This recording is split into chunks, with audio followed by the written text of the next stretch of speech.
अच्छा, क्वेश्चन से the combustion of butane is exothermic. Explain in terms of bond making and bond breaking why this reaction is exothermic. तो हम लोगों ने एक चीज देखी है, जो बॉन्ड ब्रेकिंग हमारे पास होती है वो एंडोथर्मिक प्रोसेस होता है, जिसमें हीट एनर्जी हम लोग एब्जॉर्ब कराते हैं। और बॉन्ड फॉर्मेशन जो होता है वो हमारे पास क्या कहते हैं, एक्सोथर्मिक प्रोसेस होता है, जिसमें हीट एनर्जी जो है वो रिलीज हो रही होती है। तो पहले तो हम लोग ये लिख देते हैं, जब भी ऐसा क्वेश्चन आता है, ये कॉमन क्वेश्चन है, बार बार आता है, तो इसमें हम लोग ये लिखते हैं कि bond breaking is an endothermic process and bond formation is an exothermic process.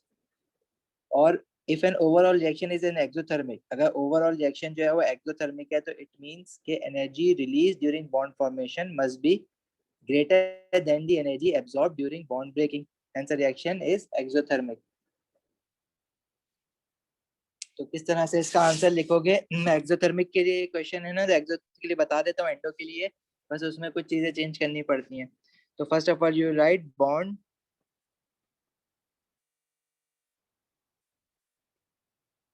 Breaking is endothermic and bond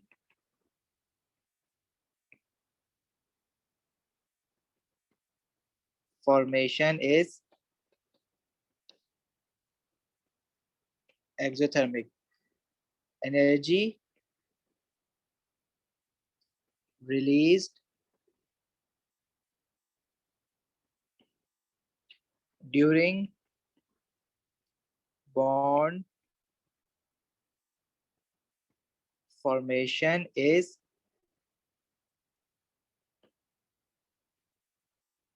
greater than energy absorbed during bond breaking. ठीक है, hence the reaction is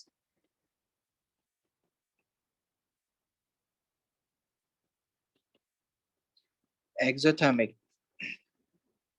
अगर यही क्वेश्चन अभी एक्सोथर्मिक के लिए लिखा है, अगर यही एंडोथर्मिक के लिए लिखना होगा, कोई रिएक्शन अगर एंडोथर्मिक है उसमें ये पूछे कि एक्सप्लेन करो in terms of bond making and bond breaking, तो आपने क्या करना है, सब कुछ ऐसा ही रहेगा, बस सिर्फ कहाँ पे चेंज आएगा कि during endothermic reaction energy release during bond formation, जो ग्रेटर देन लिखा है इसको लेस देन कर देना बस। फॉर एंडोथर्मिक आपने इस चीज को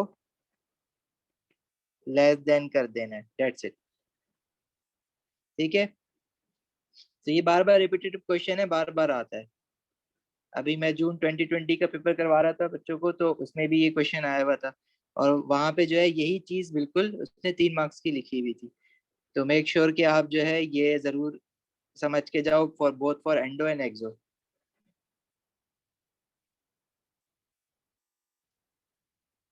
क्वेश्चन 2 कह रहा है the respiration is a reaction that takes place in living cells to release energy.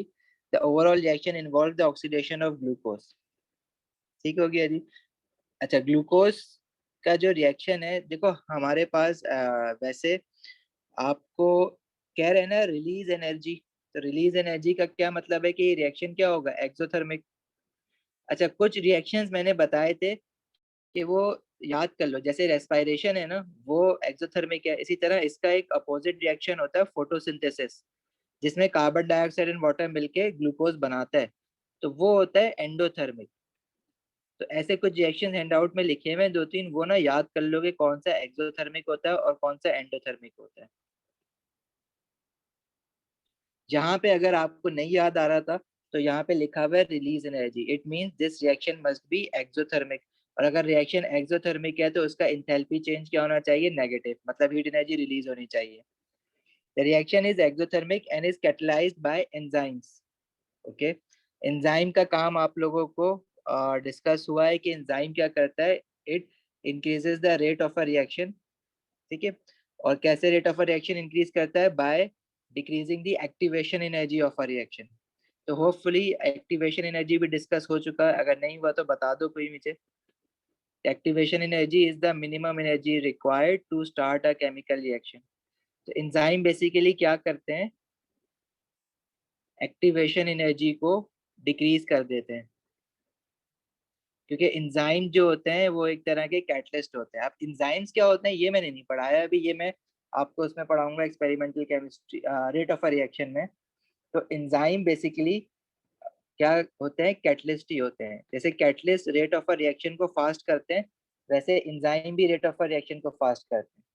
तो फर्क क्या होता है, एंजाइम्स कैटलिस्ट जो होते हैं, जैसे कि हम लोगों ने कैटलिस्ट कुछ रिएक्शंस में यूज करा है, कुछ रिएक्शंस हम आगे अभी पढ़ेंगे जिसमें हम यूज करेंगे। तो एंजाइम बायोलॉजिकल कैटलिस्ट होते हैं। ह्यूमन बॉडी में जो आपके कैटलिस्ट होते हैं उनको हम एंजाइम्स कहते हैं, एज सिंपल एज दैट। और काम इनका क्या है, चाहे वो कैटलिस्ट हो चाहे वो एंजाइम हो, वो रिएक्शन की स्पीड बढ़ा देता है, तो उसको हम कहते हैं रेट ऑफ रिएक्शन इंक्रीज कर देता है। ये हम दोबारा से रेट ऑफ रिएक्शन के चैप्टर में भी पढ़ेंगे, लेकिन यहाँ पे भी याद रखना कि एंजाइम या catalyst increases the rate of reaction.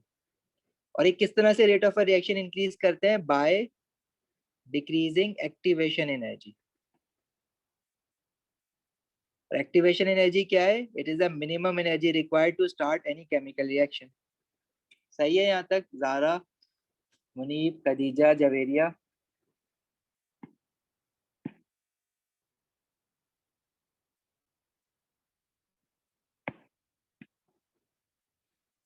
अच्छा जी, वो कह रहा है draw an energy profile diagram for respiration using the axis shown, label the axis. देखो एक्स एक्सिस पे हमने देखा था कि हम लेबल करते हैं progress of a reaction, y axis पे हम लेते हैं इंथैल्पी, और इसका यूनिट लिख देना किलो जूल पर मोल, और एनर्जी भी ले सकते हो सिंपल।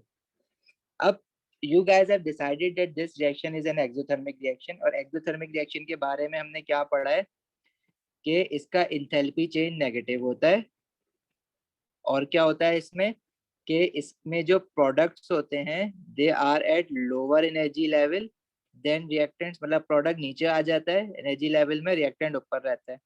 और जब भी रिएक्शन स्टार्ट होता है तो सबसे पहले तो हमारे पास रिएक्टेंट ही होगा ना, चाहे कोई भी रिएक्शन हो, एक्सो एंडो, पहले रिएक्टेंट होगा और फिर प्रोडक्ट आएगा। तो रिएक्टेंट आपने इसमें ऊपर बनाना होता है और प्रोडक्ट आपने इसमें नीचे बनाने होते हैं। रिएक्टेंट क्या है आपके पास, C6H12O6 एंड ऑक्सीजन, ऐसी लिख दो जो इक्वेशन में यहाँ लिखा हुआ है। और प्रोडक्ट क्या है आपके पास, कार्बन डाइऑक्साइड एंड वाटर। और एनर्जी प्रोफाइल डायग्राम का शेप हमने देखा था कि उसका शेप जो है वो कुछ ऐसा होता है एक्सोथर्मिक का। आपने एक्सिस लेबल करे, प्रोग्रेस ऑफ अ रिएक्शन और इंथैल्पी। इंथैल्पी चेंज आपने लेबल कैसे करना है, जब एक्सोथर्मिक रिएक्शन होता है तो उसका इंथैल्पी चेंज रिएक्टेंट से प्रोडक्ट की तरफ जा रहा होता है, तो मैं डाउनवर्ड एरो बनाऊंगा और ये नेगेटिव होगा तो मैं साथ में del H is equal to negative भी लिख दूंगा। रिएक्टेंट एंड प्रोडक्ट आपने बना दिया, इसमें वो क्या दिखेगा कि रिएक्टेंट आपने क्या प्रोडक्ट के ऊपर बनाया या नहीं बनाया। ठीक है, चलें आगे, या कुछ पूछना है किसी को?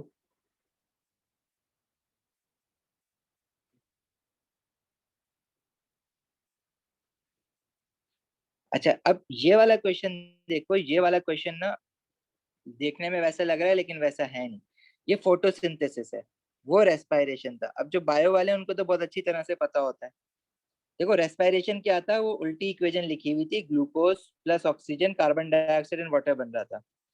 ये एक्सोथर्मिक रिएक्शन है, इसमें एनर्जी रिलीज होती है। इसका उल्टा प्रोसेस जो होता है जो प्लांट्स में होता है, कार्बन डाइऑक्साइड एंड वाटर मिलके ग्लूकोज और ऑक्सीजन बनाते हैं, फोटोसिंथेसिस।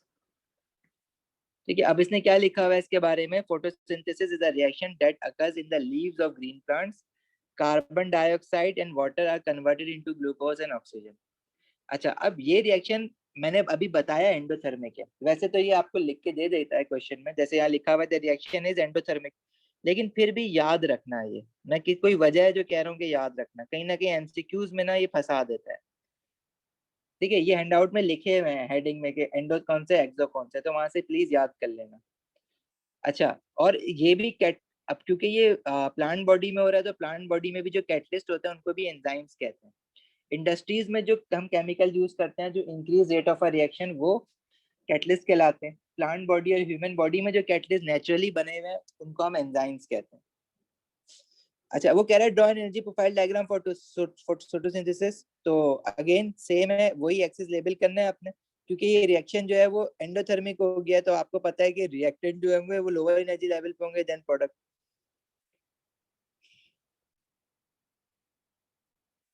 थोड़ा सा, अरे लाइक दिस, तो थोड़ा सा मतलब ध्यान से बनाना, मैंने तो बहुत ही गंदा बना दिया। रिएक्टेंट, ये प्रोडक्ट, और ठीक है, मतलब एक्सिस से बाहर नहीं लेके जाना। एक्स एक्सिस पे progress of a reaction, y axis पे आपने डालना है एंथैल्पी। क्योंकि ये एंडोथर्मिक है तो रिएक्टेंट यहाँ लिख देना जो इक्वेशन में लिखे हुए ना, और प्रोडक्ट भी लिख देना, और इसको फिर इंथैल्पी चेंज इसका एरो अपवर्ड से शो करोगे। एरो स्टार्ट कहाँ से होगा? रिएक्टेंट के लेवल से, और खत्म कहाँ होगा? प्रोडक्ट के लेवल तक। ठीक है, बिल्कुल सब कुछ वैसा ही करना है इसमें, और इसको लेबल भी कर देना इंथैल्पी चेंज डेल एच, और ये पॉजिटिव है। ठीक है, प्रोडक्ट की जगह लिख देना जो प्रोडक्ट हमारे पास बना है, जैसे इस केस में C6H12O6 ग्लूकोज बना है और ऑक्सीजन बना है, और रिएक्टेंट हमारे पास कार्बन डाइऑक्साइड। अच्छा, ये इस लाइन के ऊपर लिखा करो, कार्बन डाइऑक्साइड था और वाटर था।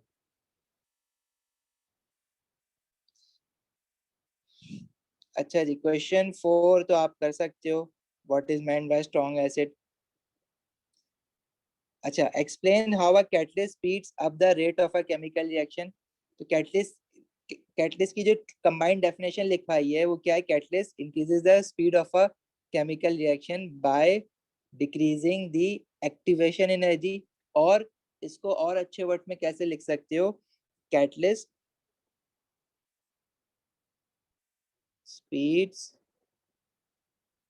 अप अ रेट, रेट की जगह स्पीड का वर्ड भी यूज कर सकते हो, रेट और speed of a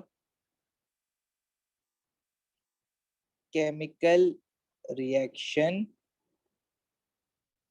by providing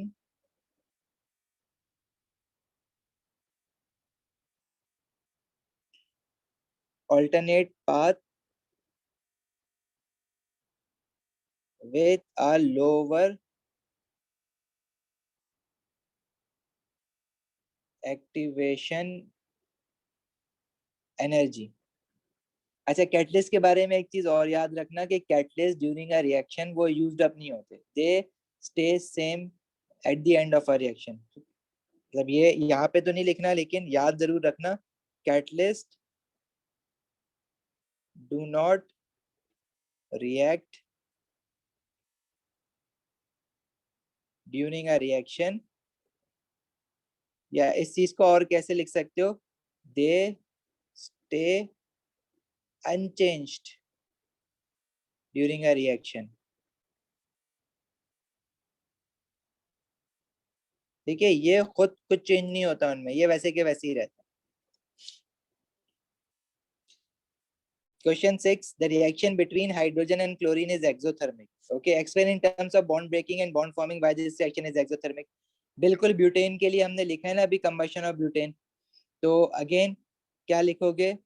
bond breaking endothermic, bond formation bond breaking endo है। अब ये पूरी बात लिखना जो ऊपर लिखी थी, बॉन्ड फॉर्मेशन एक्सो है। तो हीट एब्जॉर्ब ड्यूरिंग बॉन्ड, अब ये कह रहा है एक्सोथर्मिक है, तो heat absorb during bond breaking must be less than heat release during bond formation, इसलिए रिएक्शन जो होगा वो एक्सोथर्मिक हो जाएगा। एंडो के लिए उल्टा कर दोगे सब। अब वर्डिंग्स क्या लिखोगे? वर्डिंग जो ऊपर मैंने लिखाई है ना, और हैंडआउट में भी लिखी है, वो वर्डिंग्स लिखना। इस तरह से शॉर्ट फॉर्म तो किसी भी चीज की नहीं लिखना, या तो वर्डिंग्स मार्किंग की में देख लो, या जो मैंने लिखाई है वो मार्किंग की वाली है। तो वर्डिंग्स यही लिखना जो कि आपको मार्क्स दिलाए। तो बेटर है कि वो वर्डिंग, ये क्वेश्चन बहुत रिकरेंट क्वेश्चन है, आता ही आता है, अक्सर आ जाता है, तो इस बेटर कि आप जो है वो वर्डिंग याद कर लो एक बार, आसान सी है। अच्छा जी,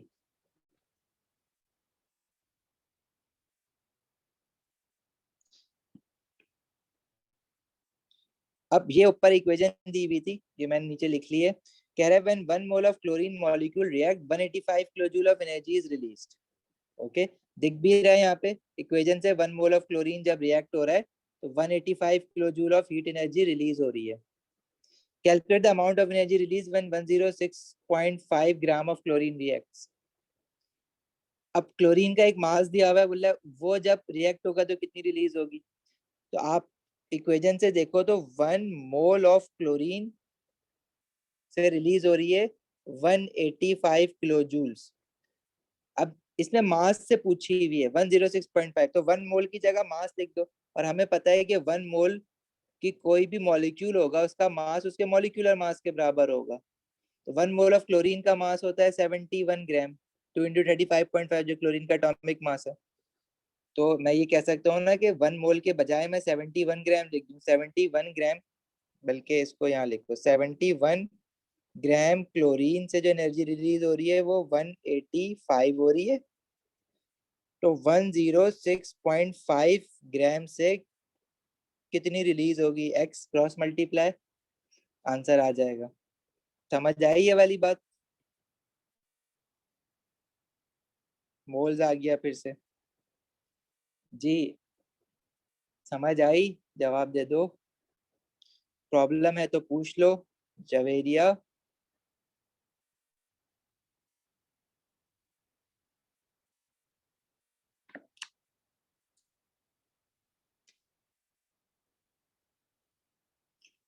ओके ग्रेट। अच्छा जी, next says ozone molecules are continually being broken down and formed in the upper atmosphere। ठीक है, the equation shows the way in which the ozone is formed in the upper atmosphere। अब question बड़ा उसने वो अजीब सा बनाया हुआ, लेकिन पूछेगा वही सेम चीज है। अब इसमें ना ज्यादा वैरायटी आती नहीं है क्वेश्चन के इस चैप्टर में। बाद में वो यही पूछ रहा है explain in terms of bond breaking and bond forming when the reaction is exothermic. अब 2 बार तो ऊपर लिख चुके हो, देखो कांस्टेंट 2 मार्क्स का बार बार आया जा रहा है आया जा रहा है, ठीक है, हर ईयर में आ रहा है तकरीबन।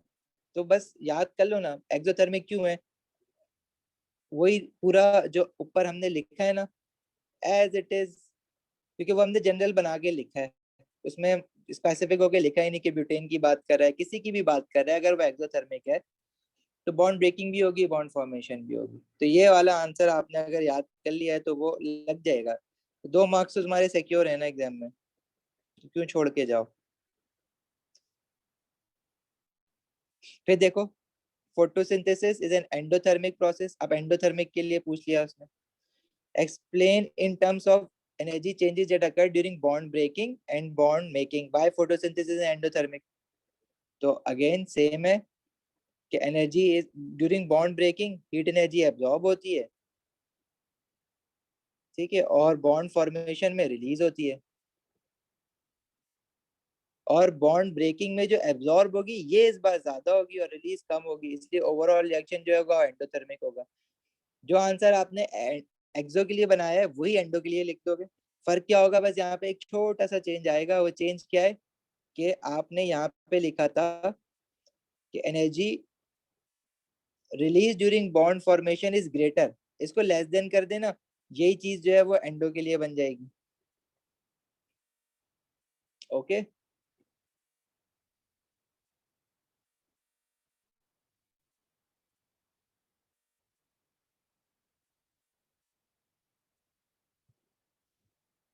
फिर यहाँ पे एनर्जी प्रोफाइल डायग्राम पूछ रहा है। अब आपको उसने कह दिया एंडोथर्मिक है तो आपने बना भी लिया फोटोसिंथेसिस का पीछे, तो एंडोथर्मिक का एनर्जी प्रोफाइल डायग्राम ऐसे होता है और इंथैल्पी चेंज हम इसका यूं बनाते हैं।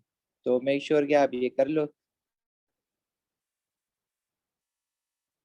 अच्छा, क्वेश्चन तकरीबन जो है ना ऐसे ही सेम सेम आते हैं पेपर 4 का।